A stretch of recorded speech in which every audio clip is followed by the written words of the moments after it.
Think of two scenarios. In scenario one, you have people who are brought into church, which is kind of the rallying the troops center.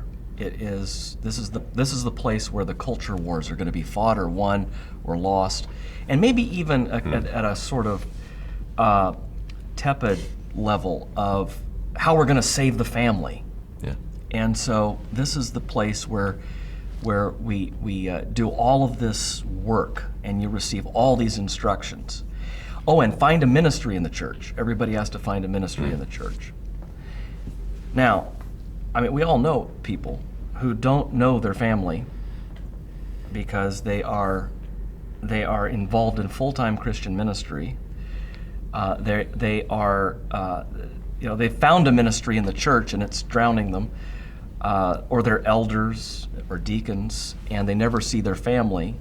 They don't have time to hang out with non-Christian friends, and they don't really know what they believe and why they believe it, because when they come to church, it's all imperatives. So what would they say to a non-Christian if, on the off chance, just if they actually could hang out with one? Mm-hmm.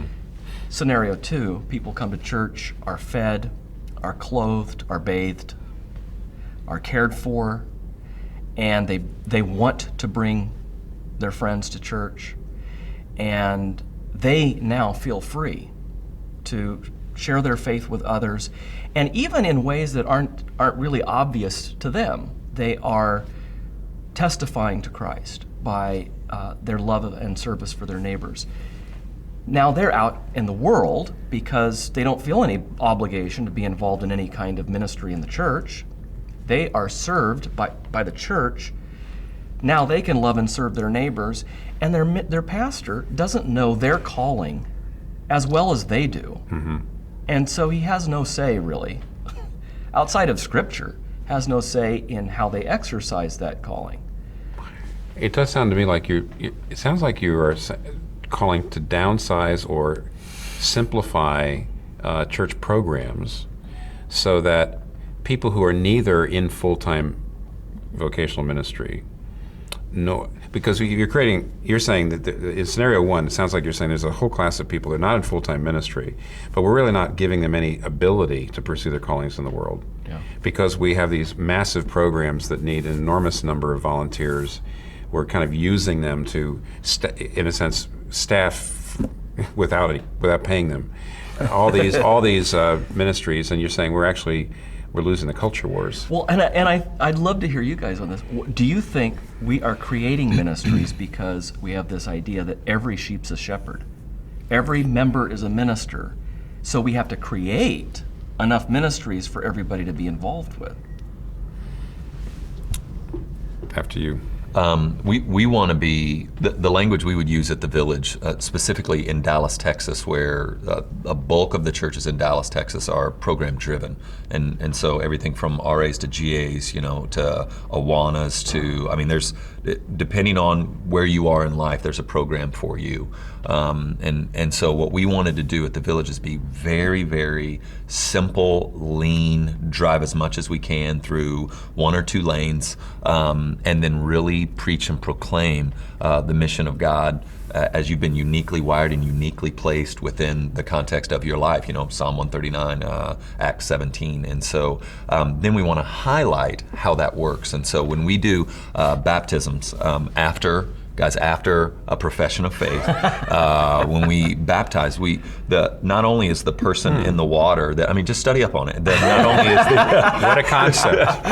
Not only like the ones in the Bible. I'm just saying, like the ones in the Bible. We both kinds. And there are two people in the water: the person that has come to receive the gospel, and the person that shared the gospel with them. And so then there's these two testimonies shared in front of all our people that go, I was really anxious. I went into the office, started, and so now people are getting, where my ministry is. It's in my neighborhood. My ministry is in my workplace, and I want to say that as often as I can. And then as you begin to identify and see these other giftings, teaching, those kind of skill sets that become real helpful in regards to a large discipleship process, then you want to empower them and release them. Well, into you're ministry. agreeing with Michael, but I got a question for you and then a question back from Michael. Okay. The question for you is, you go, how big's your church? How many people? 10, 12,000. How's that all? Hey, you asked. I didn't throw that on the table. You asked me. I don't wave that flag. It's very dysfunctional. But isn't there a problem when the church gets big, not to get awfully program driven? I mean, I feel like, I agree with what Michael said, but as the church gets bigger, it feels like we have so many volunteer needs to run. It just seems like we can't avoid the programs. The drift is towards complexity, the larger you get. So what you have to do is be real steadfast to war against that complexity, and to really put what we would call yellow lights. So we're not saying we're not going to do it, but we're just saying that's a serious conversation before we add that, or before we, and so there's our elders and our, lead pastors and executive staff, there's a real understanding of, doing things simply and doing things, we want to free up as much space and time as we can for our people to live the lives that God has given them to live for the glory of God's name and the good of. Well, so we should acknowledge that it's a problem with the large church. Yes. It's a problem on the one hand not to actually suck them all out of the world into the programs. At the same time, not actually shepherding them very well because there's so many. In other words, you're using them.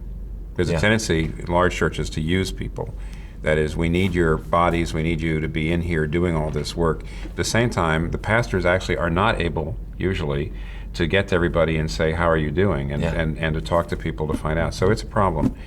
My question to you is, I'm sorry to lapse into Presbyterian jargon that nobody else will understand, but you believe in the general office. Sure. Okay, so every believer is a prophet, priest, a king. Yep. You acknowledge that, but I hear you resisting the every member minister evangelical jargon, which could be, I could argue and say it's the same thing, but it sounds to me like you don't think it's the same thing. No, and I'm open to correction on this, but it seems to me that the general view that I run into is that based on a certain translation of Ephesians 4, it's the special office that is being eroded. I see. It's not when people say every member is a minister, they're not saying that we're all baptized. And we're all prophet, priest, all and prophets, king. And we're all priests, supposed and to be, right. Right. So it's that minister has been narrowed. Yeah, the office of the ministry, I think, is in trouble today. Elaborate a little bit. Well, that there is a distinct calling for pastors, elders, and deacons, that these offices are prescribed in the scriptures, and that these offices are distinct. It's not hierarchical. It's not that there is any kind of greater intensity of grace, but graces were given to each person in the body, and it just so happens that these graces are given to these officers in order to care for the flock, not in order to lord it over, but in order to care for the flock. And I agree, actually, that when I have seen churches in which the every member minister slogan is a way of saying, don't look to me to be doing the ministry, you should be doing the ministry. And basically, I'm here to teach on Sunday, maybe. Yeah. And I think that, you're going to find, I think even now, even in our post-Christendom time and all the postmodern time, people want a pastor. Yeah. They don't want you to just be up there teaching and I'm out here doing all the ministry. They want shepherding and they want pastoring, and I think Michael's right about that. When they go to the hospital, they Absolutely. They don't want to shepherd themselves. But just to loop around, to conclude, Michael's original thesis was, ironically, maybe I shouldn't say ironically, paradoxically, that the traditional view of the ministry, the minister is the shepherd, we're here to do the word and sacraments, and we're not here to run tons of programs and tell everybody you've got to be in the church. Ironically, the traditional ministry might do a better job of equipping people to be salt and light in society than the modern approaches, which are more corporate and which don't give people the chance to do that. Yeah. So, how radical of you. Traditional churches have their problems, though, too. I mean, there are a different set of problems with traditionalism. Right. And I think that, we need to, we need to somehow work out where that pendulum stops, because I think we need challenges to the traditional paradigms too. That's good. See, I'm just, No, how you're winning over your theological opponents saying, well, we don't have it all together. no. That's true. That's good.